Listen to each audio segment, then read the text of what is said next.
अस्सलाम वालेकुम व्यूअर्स। जी इस वक्त हम मिसगर वैली से एक और वीडियो लेकर आप हाजिर हैं। तो इस वक्त हम आपको दिखा रहे हैं मिसगर का वो एरिया जहाँ से पानी निकलता है, और ये एक बहुत ही खूबसूरत मंजर पेश कर रहा है।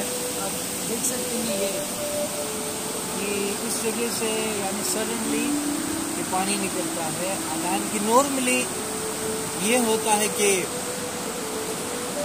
जहाँ झील करीब है उसकी झील के आसपास से वो पानी गांव की तरफ आता है, लेकिन यहाँ इस तरह से है गांव के बिल्कुल करीब, गांव के एंडिंग में ये चश्मे की शक्ल में। हालांकि ये चश्मा नहीं पूरा यानी एक नदी है, एक छोटा सा दरिया है, तो पूरे गांव के लिए ये काफ़ी है। यहाँ से कम होते होते आगे जाके आप देखें, आगे की तरफ आप दिखा दे, ये बढ़ रहा आगे जाके, तो ये एक बहुत ही खूबसूरत और दिलकश नज़ारा पेश करता है। अगर हम इस लिहाज से देखें तो हमें एक मौका मिलता है कि हम नेचर को डिस्कस करें कि ये नेचर यानी खुदा की तख्लीक का एक ऐसा शाहकार है। इस मिसाल पर कि आप एक खूबसूरत पेंटिंग को देखें तो आपको एकदम पेंटर का ख्याल आता है कि किसने इतनी खूबसूरत पेंटिंग बनाई।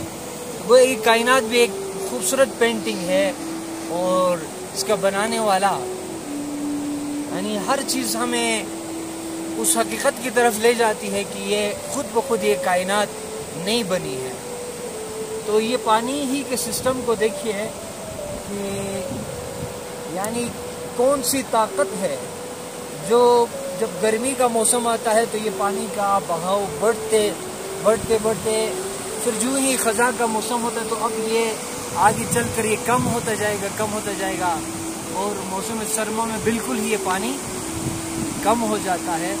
तो इससे हमें यानी उस खालिक की, उस हकीम की हिकमत नज़र आती है कि जो कितना मेहरबान है कि जहाँ पानी की ज़रूरत नहीं है तो पहाड़ों पे बर्फ़ पड़ती है।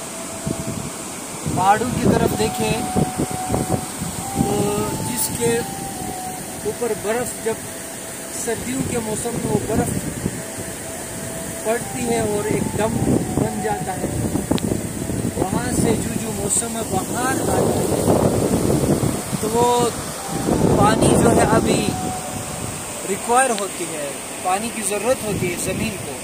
तो मरी हुई ज़मीन मौसम बहार के अंदर ज़िंदा होना शुरू होती है।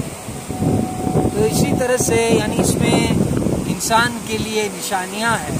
मौसम के वक्त पर आना,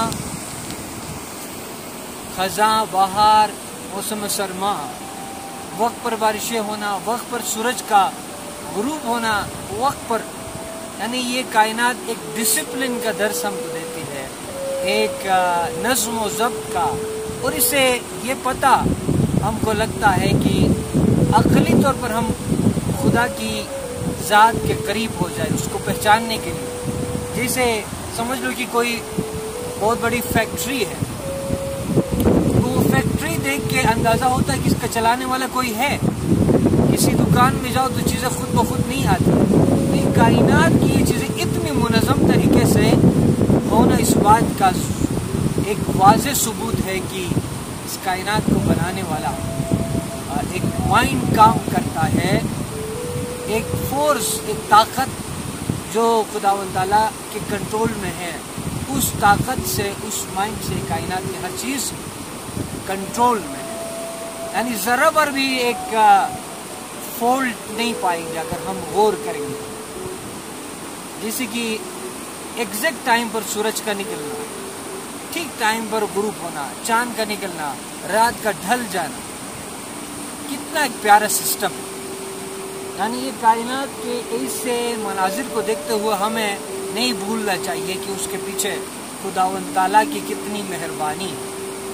तो इस निस्बत से मैं तख्लीक पर थोड़ा सा टच दे दूँ कि कायनात की तख्लीक के हवाले से जैसे साइंसदानों का ख्याल है, गुमान है कि ये कायनात कोई बिग बैंग हो गया, धमाका हो गया और اس دھماکے سے کائنات وجود میں آ گئی.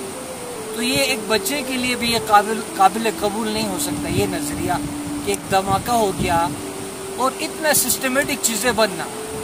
تو کہا جائے کہ تم بھی کوئی دھماکہ کرو اور پھر چیزیں ادھر جا کے سورج بن جائے, ادھر جا کے چاند بنے اور ادھر جا کے سٹارز بنے, بلینز آف سٹارز, اور وہ اتنے منظم طریقے سے اگر سورج تھوڑا سا اپنے مدار سے نیچے آئے تو ہم جل کے راکھ ہو جائیں, تھوڑا سا اوپر ہو جائے تو ہم فریز ہو جائیں. ایک بیلنس میں کس چیز نے رکھا؟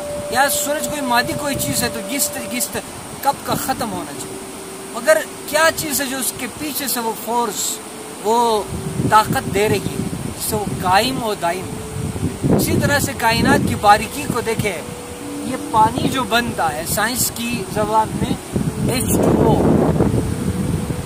اب اس کو تو ایک نام دیا ہے سائنس نے, مگر اس H2O کی بجائے ذرا سا بھی اس کے مرکبات کو, اس کے ایلیمنٹس کو تھوڑا سا چینج کیا جائے تو دنیا پر جو ہے زہر بن سکتا ہے. یہ پانی کی بجائے زہر ہو سکتا ہے تھوڑا سا چینج کرنے کی وجہ سے. سیم اسی طرح سے آکسیجن, اگر یہی آکسیجن میں ایک ایلیمنٹ چینج کرو تو دنیا بھر میں ایک زہریلی گیس بن سکتی ہے. تو یہ سب کہنے کا مقصد یہ ہے کہ ہم یہ کائنات کی اس کتاب کو بھی پڑھیں.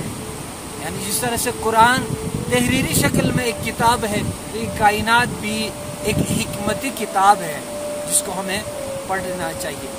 تو میرے خیال سے یہاں تک کہ یہ بات کافی ہے. آپ کے محظوظ ہونے کے لیے بھی ایک موقع ہے, ایک بہت خوبصورت منظر پیش کر رہا ہے.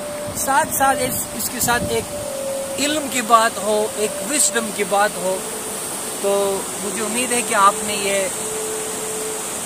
ویڈیو آپ کو پسند آئی ہوگی اور اس نے آپ کے معلومات میں اضافہ کیا ہوگا اور یہ ایک سورس ہوگا آپ کے لیے خوشی کا. تو پھر میں یہاں پر اپنی بات کو کنکلوڈ کرنا چاہتا ہوں اور ہم انشاءاللہ ملیں گے اور ویڈیو کے ساتھ, اور جہاں ہم آپ کو ڈفرینٹ ڈسکوریز, ڈفرینٹ ایریاز کے حوالے سے علم کو بھی ٹچ دیں گے, کیونکہ ہمارا جو اس پروگرام کا مقصد ہولسٹکلی ڈیولپ کرنا, تاکہ جو ہے نہ صرف انجوائمنٹ کا ایک سورس ہو بلکہ علم کا بھی ایک ذریعہ ہو, ایک موقع ہو. تو امید ہے آپ کو یہ ویڈیو پسند آئی ہوگی, اور اگر یہ آپ نے اس کو لائک کیا ہے, آپ کو اچھا لگا ہے, تو آپ اس کو زیادہ سے زیادہ اپنے دوستوں میں شیئر کریں اور سبسکرائب کریں تاکہ زیادہ سے زیادہ لوگ اسے استفادہ کریں. اللہ حافظ.